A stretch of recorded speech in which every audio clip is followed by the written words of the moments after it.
Alright guys, welcome back to the Frugal Homestead. So today I have to admit my mistakes.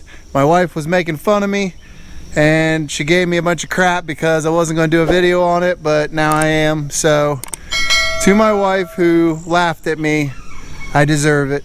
So you guys have seen us do videos before talking about like compost tea and various other things we do as natural fertilizers. And yeah, I made a couple batches trying to prep this ground, but I made one big mistake. I would spray this ground with it, and then whatever I'd left over, I would put on our Kotataberries here that I got from my Aunt Carolyn. She brought them back from Oregon, and I also would put them back on our blackberries and over on our raspberries. I didn't see a problem with it, so I did that 3 or 4 times because I made 3 or 4 batches just to start prepping this ground to have it all turned. Yeah, I think I might have used too much. So this is a Kotataberry plant. It's kind of related to the blackberry and it yields tons of fruit, but I'll be honest, I haven't done a lot of research on it, and I didn't know that too much nitrogen and the thing just goes crazy. We just got to go over and take a look. Come on. Alright, so as we're panning through here, I mean, it has literally grown out of its box and just took over. Half the garden is now taken over. And the fruit is coming on. The blooms are dropping. But here's a sure sign you've taken it too far in nutrient. Looks good, looks good. Holy crap, that's a stick. I mean, that is huge. For comparison, there's my finger. And then you come over here, and the bees love this. Huh, buddy? But look at the size of those stalks. I mean, that's just out of control.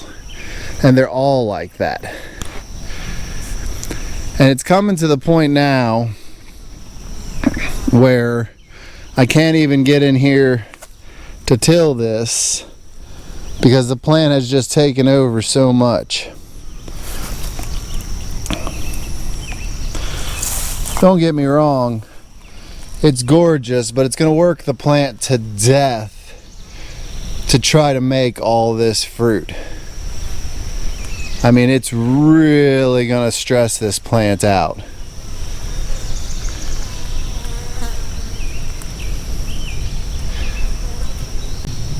Now, as we walk around the plant and you see how much the yield is gonna be, some people will be like, well, that's awesome, that's great, that just means you're gonna get a bunch of fruit. You don't want to overwork your plants too much. You can actually damage them, especially berry plants. That's why you'll see we're pretty aggressive with trimming ours, because if you have an excellent year like this, it can actually kill the plant by overworking it when winter comes. It's rare, but it does happen. But usually what happens is if you have a super year and you overwork the plant too much, you'll have a really poor year the next year. So you got to find the perfect balance. Now the other problem by doing this, and I'll get over here, is it grew into the fence line. And the fence is all being removed. So I just created a giant problem. And also it's hard to get in and weed into it now because it's so enormous. So it kind of comes down to, don't over fertilize your Kotataberries or your blackberries, raspberries. I mean, look at my raspberries over there, same thing. It's too much, pretty much too much nitrogen would be my call on it. But, you know, it may be a combination. When you're making compost tea in large batches, it's very concentrated. try not to go crazy on your berries because you'll end up with this mess. And I literally am gonna have to trim this in order to make the plant not have to work so hard. But I also have a lot of green growth that I didn't need from too much nitrogen.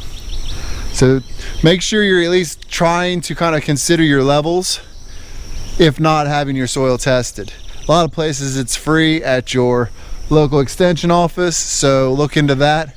But yeah, it's beautiful, but it's a huge mistake. So with that said, you know, we like to bring you the good, the bad, and the ugly as it comes to us around here on the Frugal Homestead. And if you haven't already, make sure you go down and subscribe, hit the bell notification so you can be alerted every time I post a screw up video. And we will see you in the next one. Holy cow.